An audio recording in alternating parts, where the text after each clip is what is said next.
Hey everybody, welcome back to Tim Travels. It's Terry, your host. Got my sidekick Beatrice here.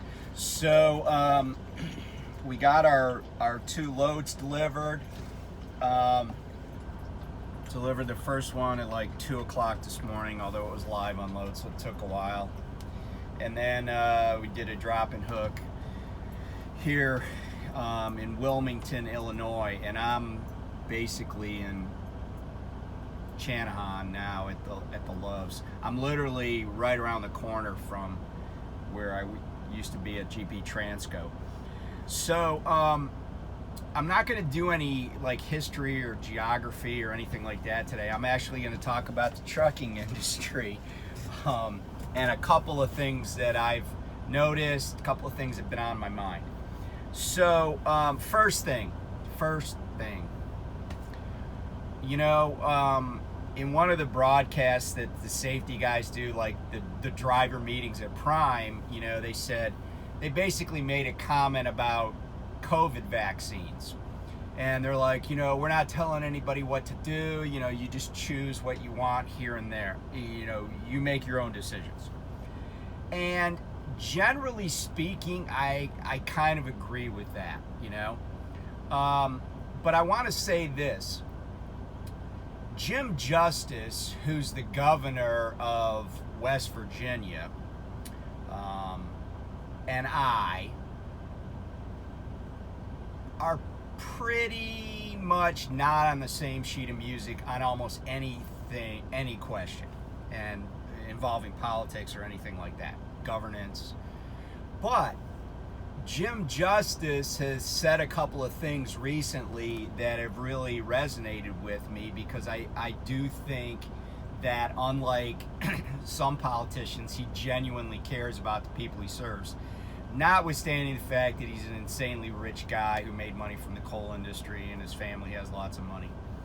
And the two things he said, the first one was on this stimulus bill and the infrastructure bill. He was basically like, hey, spend as much as you can, you know, it's going to help people.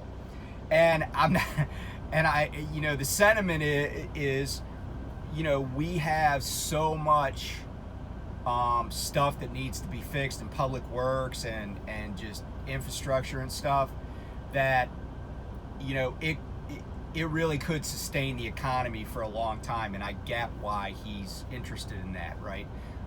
There's a lot of unemployment in West Virginia generally because of, turns out, a lot of coal mining related jobs have disappeared. There's not a lot of other industry there, so infrastructure is a big deal to put people back to work.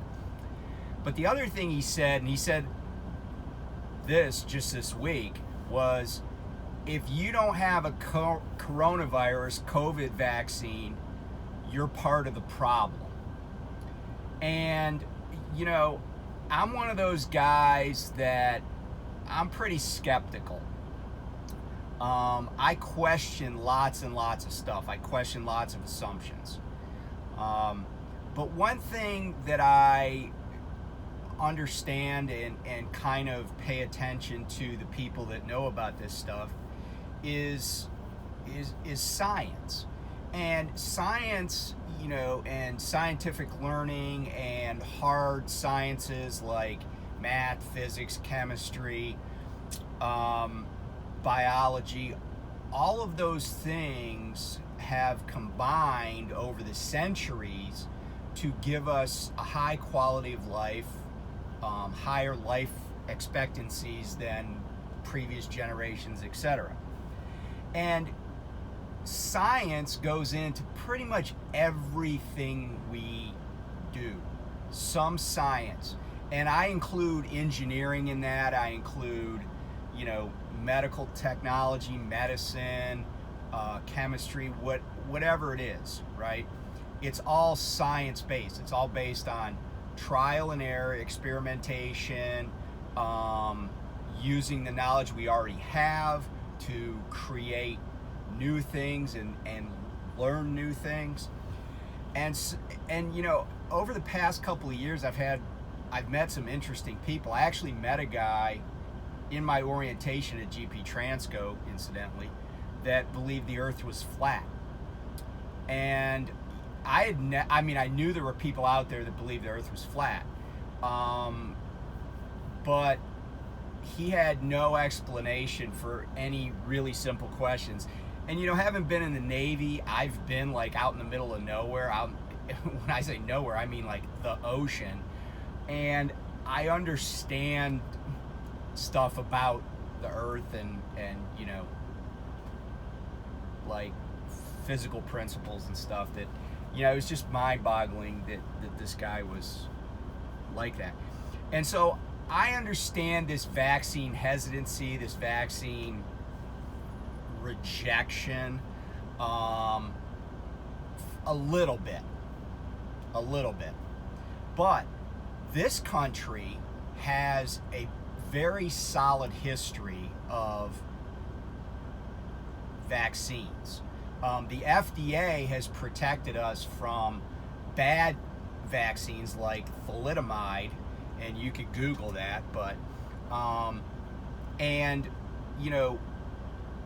while some people have adverse reactions to vaccines, it doesn't mean, even if you have an adverse reaction, it doesn't mean that the vaccine's not ultimately going to do its job.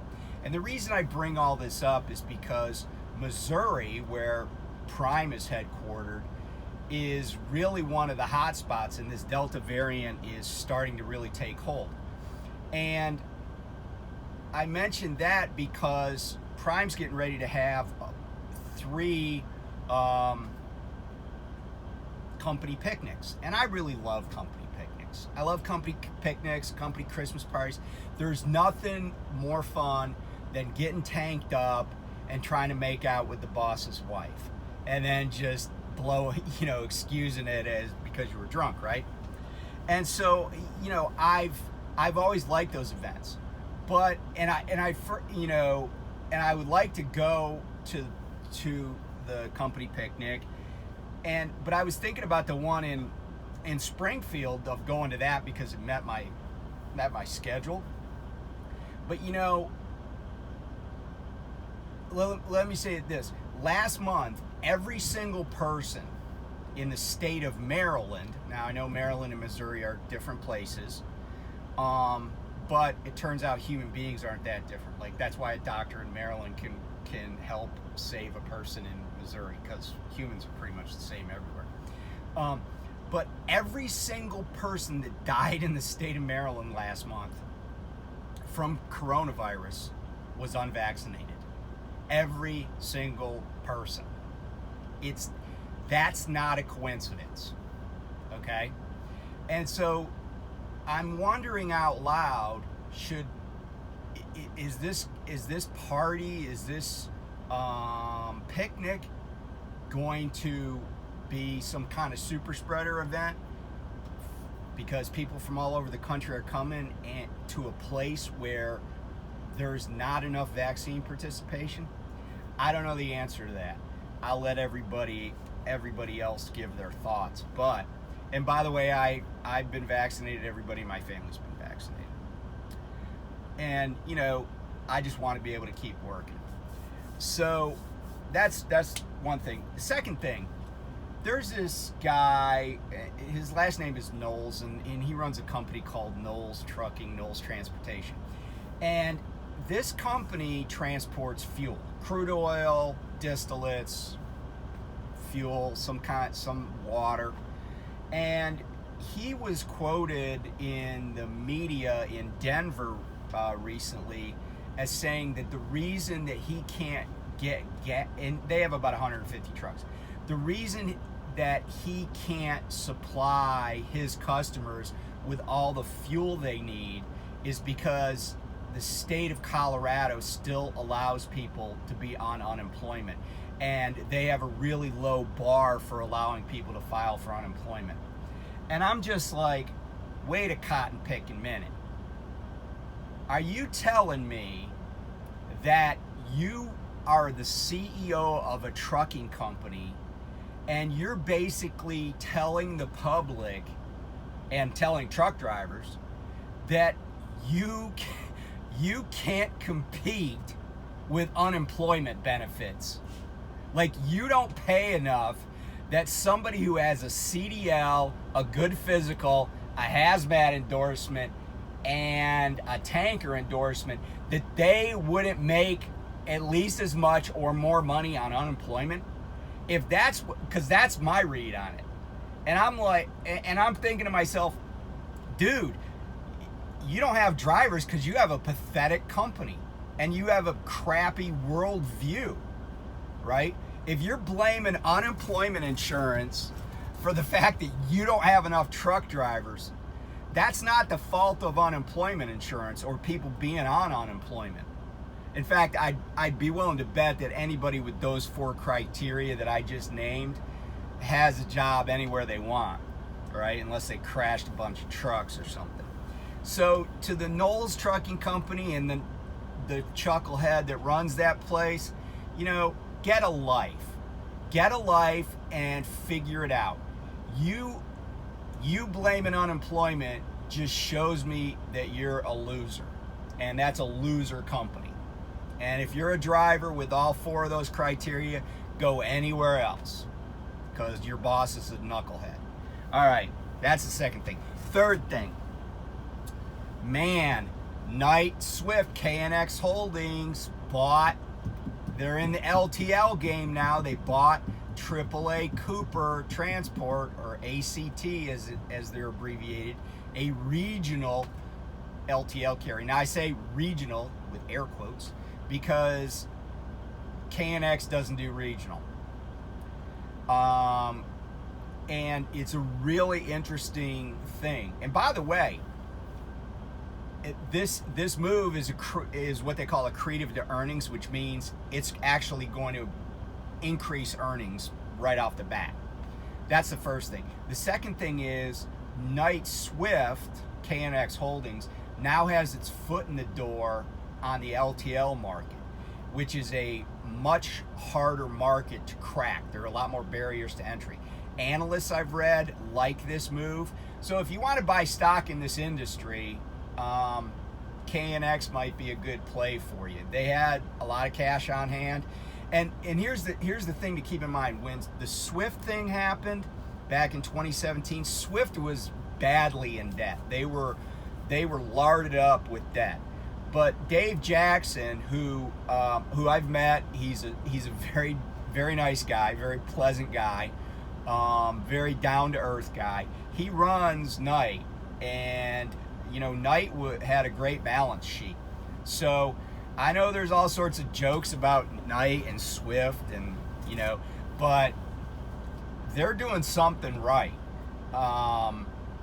And by the way, here's the other thing I thought was interesting when I was reading some of these reports. Swift actually has a slight, because the units are separate, right? Like Knight is not Swift, Swift is not Knight, is not Bar None, is not Abilene, is not AAA Cooper.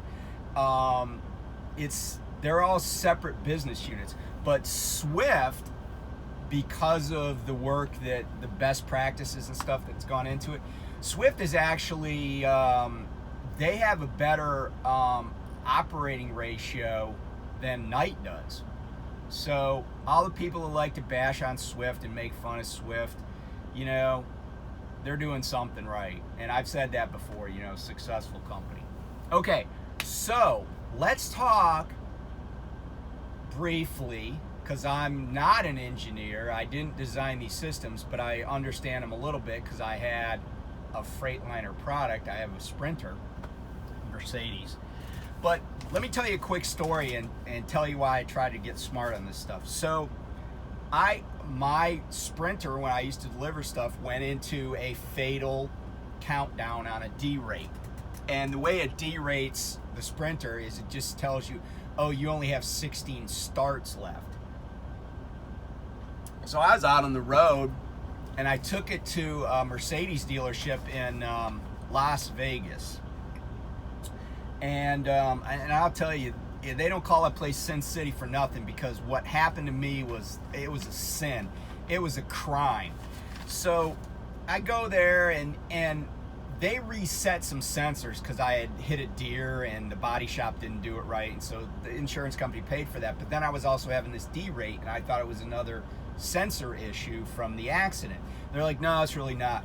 They go, your DPF needs to be clean. Now, DPF, for those of you who are unfamiliar with that abbreviation, diesel particulate filter, okay?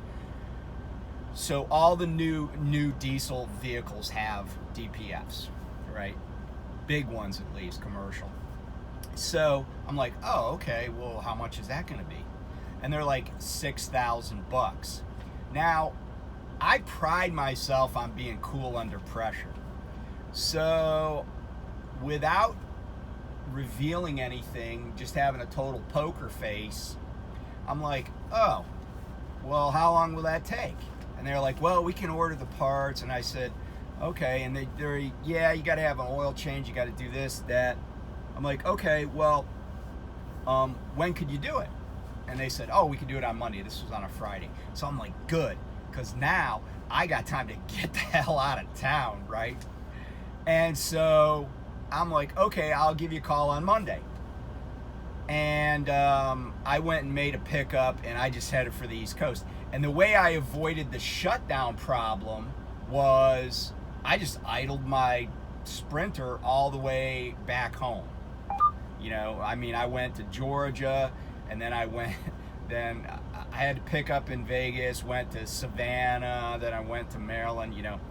So anyway, that's my story. But I started getting smart on this, and I learned that I could buy solvents and cleaners from Germany to clean the system out myself. But the problem was still, because here's what happens is these DPFs go through a cleaning cycle, what they call a regen. And the way it happens is that basically it heats the thing up to burn off residual soot and keep the filter clean. The problem is, like with my Sprinter, if I just went somewhere and it was in the middle of a cycle and I wasn't paying attention, I just shut the engine off, then I've basically truncated that cleaning cycle. And with the bigger trucks, like my engine's idling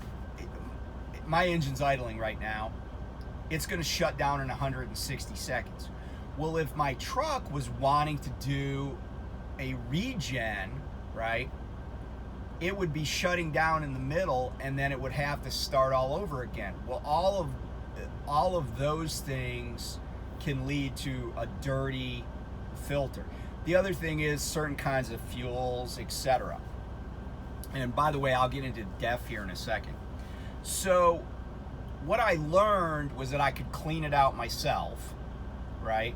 All I got was one of those little pump things that you can spray, pull out the oxygen sensor, spray it in there, spray the cleaner in, then spray the flush, clean, material out. So solvent and cleaner, I guess you'd say.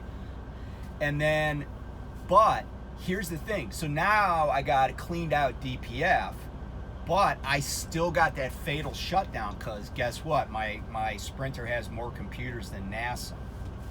And so does this Freightliner I'm in. So the other thing I realized I need, from watching YouTube, by the way, is I needed a handheld computer that could talk to the computers in my vehicle. And I found one for about $250 on Amazon. I got that, and I was able to blow out the codes for all that fatal shutdown stuff. And I've never had a problem since. But the other thing that I started using was Lucas Diesel Deep Clean. You just put some in your fuel tank, it keeps that whole system clean. Obviously, you still need to have DEF. But I wanted to just share some information, big picture, about what that system's doing and why it's actually a benefit. A lot of old fart truckers, or truckers that act like old farts and they want to drive the giant ass Peterbilts and KWs and Western Stars with the shifter way up here, and they want to wear cowboy boots and chain wallets and everything. They reject the notion because the government said we need to clean up diesel emissions, right? So they don't, and all they know is the government said we got to clean it up. And some of the early systems were faulty, sort of. And by the way, my Sprinter's a 2015, so that probably fit in that because it was a requirement by 2017. So anyway, what I decided to do, and what I think anybody who operates their own truck should do and can do, is take care of that system, right? Because it will shut you down. It can shut you down on the side of the highway, but it's really pretty easy to maintain, and it's really a system that ultimately benefits your bottom line, even though it requires a little bit of maintenance. So the systems are called SCR systems, which stands for Selective Catalytic Reduction. And I'm going to tell you the benefit right up front. I've looked at several engineering firms' websites and stuff, and it's estimated that because of this system, you actually get 3 to 5% better fuel economy than a system without the SCR equipment in place. So let's talk. So that's the selective catalytic reduction, and I'll talk about the mediums for that in a second. But let's talk about DEF really quick. Diesel exhaust fluid, we can get it at the pump in the big trucks. And what that does, and by the way, the slower you drive, the less DEF you use, okay? Because less exhaust. But anyway, DEF converts nitrogen oxide emissions into nitrogen and water vapor. That's what it ultimately wants to come out your tailpipe.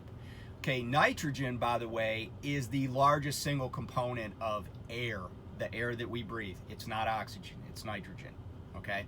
And then water vapor, it's water vapor, right? Steam.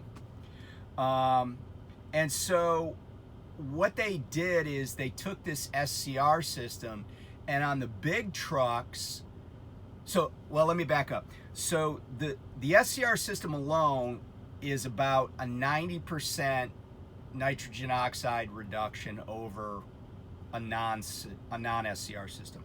Hydrocarbons and carbon monoxide, right? So hydrocarbons are burnable gases, and carbon monoxide, CO, everybody knows it's the silent killer. You know, it's odorless, colorless, tasteless, and it can take your life in a heartbeat. We've all heard about that. CO also will burn, but basically we're talking about combustible gases are reduced by 50 to 90%, and particulate matter without a DPF by 30 to 50%. But what the trucking companies have done, and people that manufacture a lot of diesel engines, is they've also said, okay, well, we're going to add this diesel particulate filter that I was talking about. And that further reduces the soot that goes out. And you say, well, why do I give a crap, Terry? Quick story. My father, my dad, was a railroad man, and I think I've mentioned this before. He also had Parkinson's. Now, this is how I'm going to get into a little junk science here. So, one time I was going down to Florida where he lived, and I was flying out of Baltimore. And there's a group of gentlemen, you know, a little bit younger than my dad, and they were just kind of going down to Florida, play some golf, hang out, you know, just like guys' week vacation, right? And all these guys were retirement age stuff. So I'm sitting in an aisle seat, and the guy in the middle seat sitting next to me. And without knowing anything about him, right, I can kind of tell he was a working class guy. I just had a feeling he had been a working class, he'd been a blue collar guy. And I also knew with a high degree of certainty, not 100%, but that he had Parkinson's because he had hand tremors. And you've seen people that have Parkinson's that have hand tremors. And we got to talking a little bit, you know, just a little friendly conversation like you have on the airplane. And I said, where are you guys from? And because, you know, he was talking with the other guys, and they were in a couple different rows, and they were just shooting the bull before we taxied out. And he said, West Virginia. I said, oh yeah, we're in West Virginia. He said, Huntington. And, you know, I'm kind of a railroad, like, I don't know, fan or whatever. I pay attention to railroads. I always have, because my dad, you know, I had other family members that were railroad people. And when he said Huntington, and I knew he had those hand tremors, I said to him, because Huntington is a really big, there are some big rail yards there.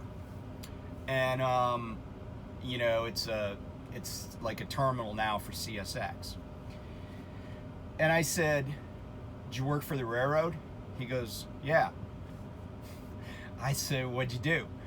And I already knew I pretty much knew what he was going to say. I pretty much knew he was going to say he was a locomotive engineer.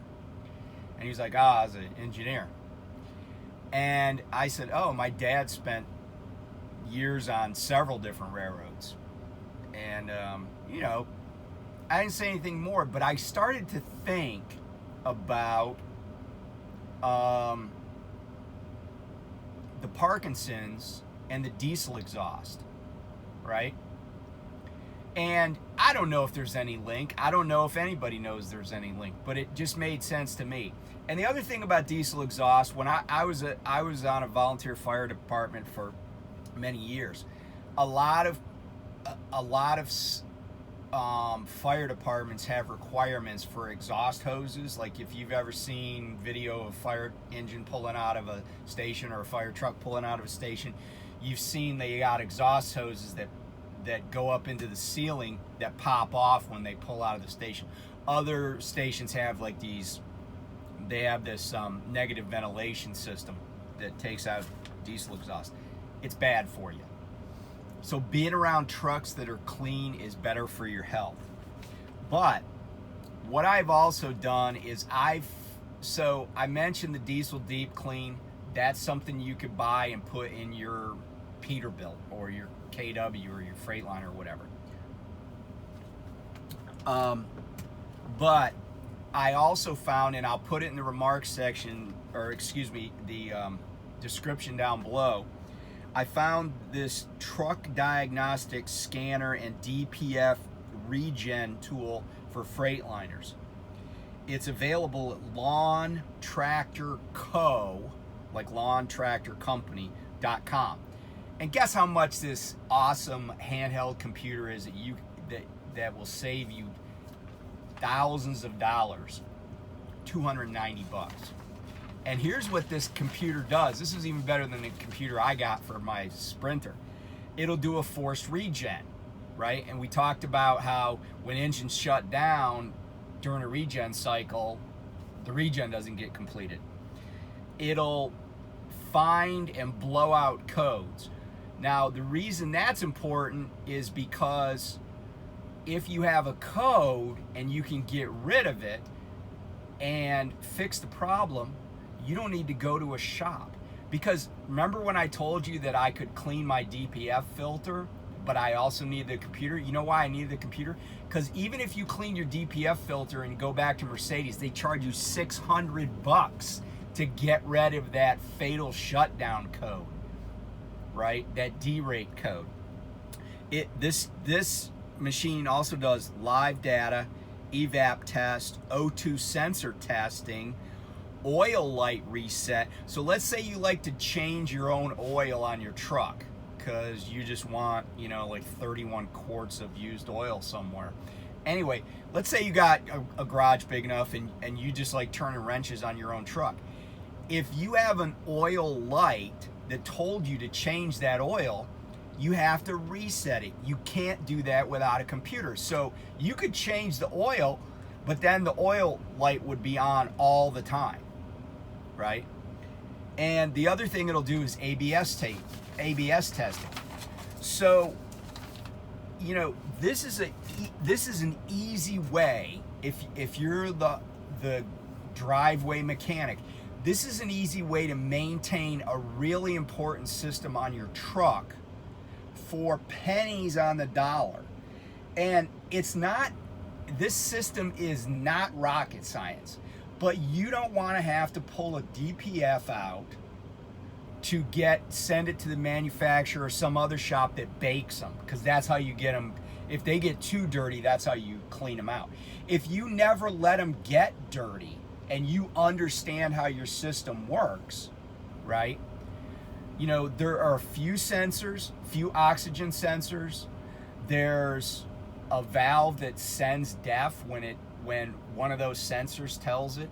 But there's not a lot to this system, and the parts are all readily available. Now, you still don't want to replace a DPF, okay? Because I think they're like around $1,500. That's like to order it, and then you would have to install it yourself. The best, you know, like the saying says, an ounce of prevention is worth a pound of cure. So for a few $100 a year, you can prevent, and actually some of this stuff you would only have to buy once, like that computer. But for, you know, a few bottles of diesel deep clean and just understanding your system, you can probably avoid thousands of dollars in just maintenance on that system, and definitely on repairs. And definitely you don't want to get stuck on the side of the road getting totally derated and you got to call a tow truck. So anyway, I hope this was useful information.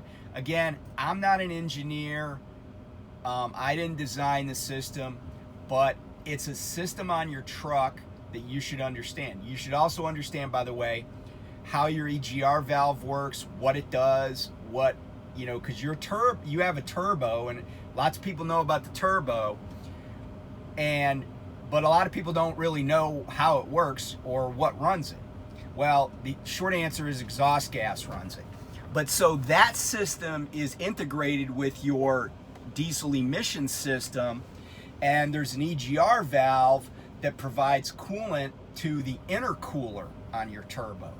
And that's a whole nother discussion, but I share that with you to illustrate the fact that you kind of got to know what you're doing.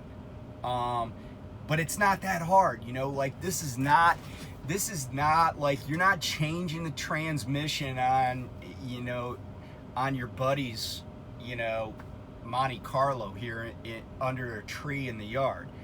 This is stuff you could do without really getting too dirty. You know, and it's simple, but it's vital. So anyway, I hope like I said, I hope you find this useful. I almost said useless. And if you find it useless, subscribe, like, comment, share. If you find it beneficial and useful, subscribe, like, comment, share. By the way, we're at 295 subscribers. 300 is so close I can smell it. Anyway, good talking to everybody. I have a great day, and I will talk to you soon.